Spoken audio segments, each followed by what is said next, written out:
नमस्कार दोस्तों, स्वागत है आपका आप एक बार फिर से आपके अपने YouTube channel BK to science में। आज हम आपके लिए फिर से लेकर आए हैं क्लास 8th का चैप्टर नंबर 9 जो कि है रिप्रोडक्शन इन एनिमल। तो दोस्तों इसका पार्ट नंबर 1 हम पहले ही बना चुके हैं। आज की इस वीडियो में हम पार्ट नंबर 2 कवर करने वाले हैं। जितना पार्ट नंबर 1 में कवर किया है उससे आगे का।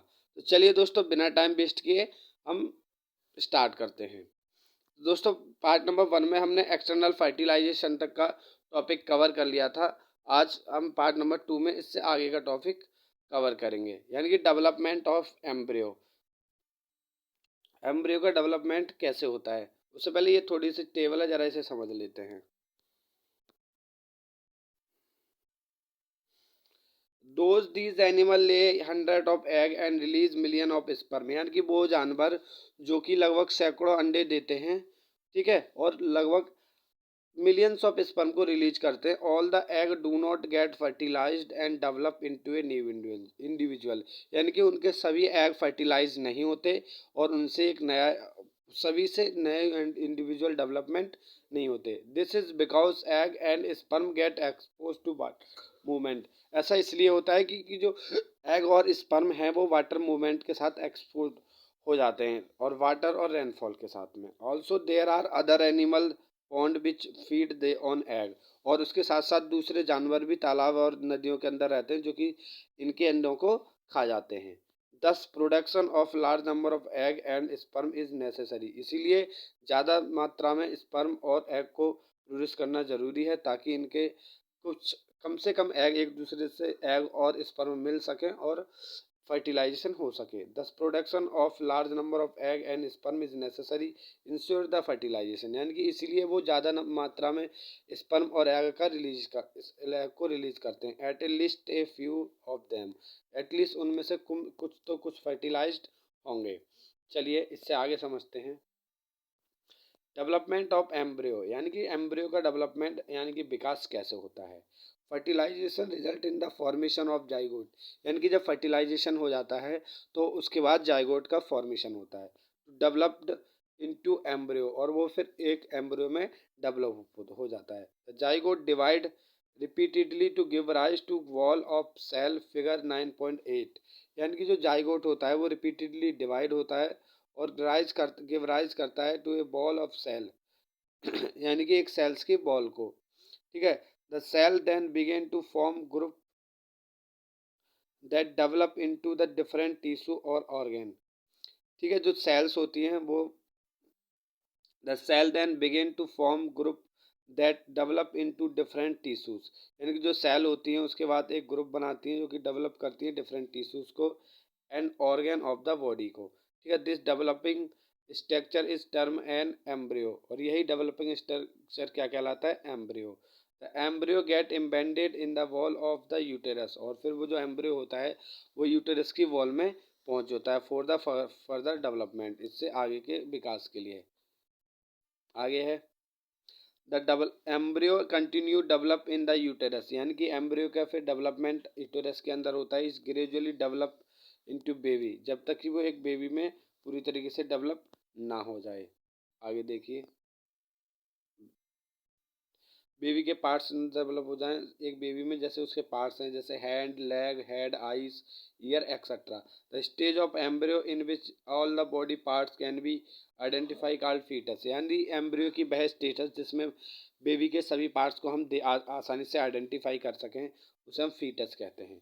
When the development of the foetus is complete, जब फीटस का डेवलपमेंट कंप्लीट हो जाता है, the mother give birth the baby, तो उसके बाद जो मदर होती है बेबी की वो उसको जन्म दे देती है, यानी कि बर्थ दे देती है। उसके बाद आता है internal fertilisation take place in hens also, यानी कि इनमें इंटरनल फर्टिलाइजेशन भी देखने को मिलता है। What do hen give birth babies like human being and cow, क्या हैन भी वैसे ही बेबी को जन्म देती है जैसे ह्यूमन बींग्स देते हैं। You know that they do not, आप जानते होंगे कि हैन ऐसा बेबी को जन्म नहीं देती। Then how are chicks born, तब चिक्स यानी कि मुर्गी के चिक्स कैसे जन्म लेते हैं। लेट अस फाइंड आउट, चलिए समझते हैं। सून आफ्टर फर्टिलाइजेशन, जैसे ही फर्टिलाइजेशन होता है, the zygote divide repeatedly and travel down the oviduct, यानी कि जैसे ही उनके अंदर फर्टिलाइजेशन होता है तो उनका जो जाइगोट है वो रिपीटेडली क्या करता है, डिवाइड होता है और ओविडक्ट में पहुंच जाता है। As the travel down many protective layer are form around it, और उसके आसपास फिर बहुत सारी प्रोटेक्टिव लेयर बन जाती हैं। The hard shell you see in the hen egg one such protective layer, और उसके ऊपर से आप हैन के अंडे को देखा होगा, उसके ऊपर एक हार्ड सेल चढ़ी होती है जो कि उसकी एक प्रोटेक्टिव लेयर की तरह कार्य करती है। After hard shell form around the developing embryo, जब डेवलपिंग एम्ब्रियो के आसपास एक हार्ड सेल फॉर्म हो जाती है, the hen finally lay the egg, उसके बाद जो हैन है वो एग को ले कर देती है।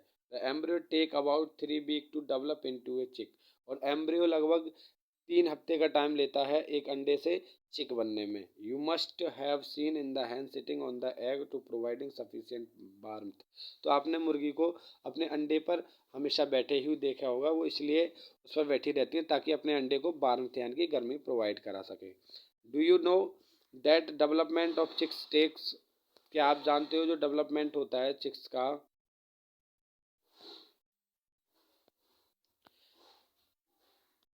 चिक्स का जो डेवलपमेंट होता है वो इनसाइड द एग यानी कि एग सेल के अंदर होता है। Egg shell during this period, यानी कि जब डेवलपमेंट हो रहा होता है चिक्स का अंडे के अंदर, उस समय क्या होता है, after the chicks is completely develop in burst open and egg shell, यानी कि जब ब्रस्ट चिक का पूरा विकास हो जाता है, पूरी तरीके से वो डेवलप हो जाता है, तो वो उसकी जो एग सेल होती है वो ब्रस्ट होती करती है और उसे अंडे से सेल से बाहर निकाल देती है। In animal which undergoes external fertilisation, यानी कि वो एनिमल जिनमें एक्सटर्नल फर्टिलाइजेशन देखने को मिलता है, the development of the embryo take place outside the female body, तो वो भी फीमेल जो एम्ब्रियो का डेवलपमेंट है वो फीमेल बॉडी से बाहर देखने को मिलता है। Embryo continue to grow within their egg covering, और जो एम्ब्रियो है वो कंटिन्यू ग्रो करता है एग कवरिंग के साथ, ठीक है। आफ्टर द एम्ब्रियो डेवलप, जब एम्ब्रियो का डेवलपमेंट हो जाता है, विकास पूरी तरीके से विकसित हो जाता है, द एग हैच, उसके बाद जो एग है वो हैच हो जाता है, यानी कि तोड़ दिया जाता है, यानी कि उससे बच्चे को बाहर निकाल लिया जाता है। You must have seen numerous tadpole swimming in the pond and stream, तो इसलिए आपने बहुत सारे टेडपोल यानी कि मेढके को, छोटे छोटे बच्चों को तैरते हुए देखा होगा पानी में। आगे बेबी पोरस एंड आवी पोरस एनिमल। बच्चों में पहले ही आपको बता दूं कि बेबी पोरस और आवी पोरस क्या होते हैं, इस टॉपिक को पढ़ने से पहले थोड़ा समझ लीजिए। बेबी बेबी मतलब बच्चे को जन्म देने वाले, ओवी पोरस एंड अंडे को जन्म देने वाले, यानी कि बेबी पोरस वो जीव होते हैं जो अंडों को जन्म देते हैं, और बेबी पोरस वो होते हैं जो बच्चों को जन्म देते हैं, ठीक है। बेबी पेरस मतलब बच्चों को जन्म देने वाले, ओवी पोरस यानी कि अंडों को जन्म देने वाले। We have learn that some animal give birth young ones while the some other lay egg, हमने ये पढ़ा कि कुछ एनिमल जो हैं वो यंग वन यानी कि बच्चों को डायरेक्टली जन्म देते हैं और कुछ एग को हैच करते हैं।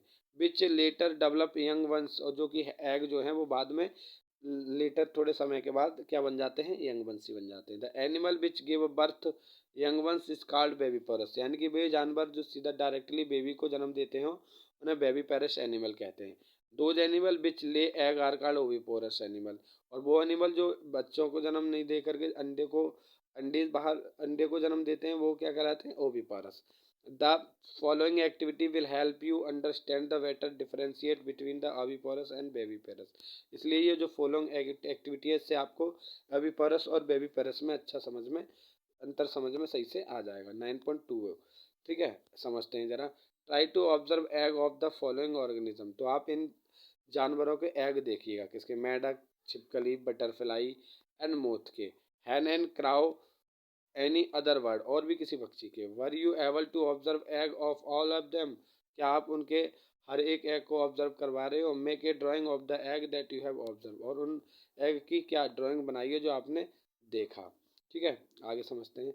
The egg of a few animal are easy to observe because their mother lay them outside their body, यानी कि हम ज़्यादातर ऑर्गेनिज्म के जो एग हैं आसानी से देख पाएंगे क्योंकि उनकी जो मदर्स होती हैं उन्हें बॉडी से आउटसाइड ले करती हैं। This are example of oviparous animal, ये सभी उदाहरण हैं किसके, ओविपोरस एनिमल के, यानी कि जिन्होंने अंडों को दिया है वो ओविपोरस हैं। But you would not able to collect the egg a dog, लेकिन आप किसके एग नहीं देख पाते, जैसे डॉग है, काऊ है, कैट है, ठीक है, यानी कुत्ता बिल्ली के और गाय के अंडे नहीं होते हैं, क्योंकि this is a because they do not lay egg, क्योंकि वो अंडे देते ही नहीं है।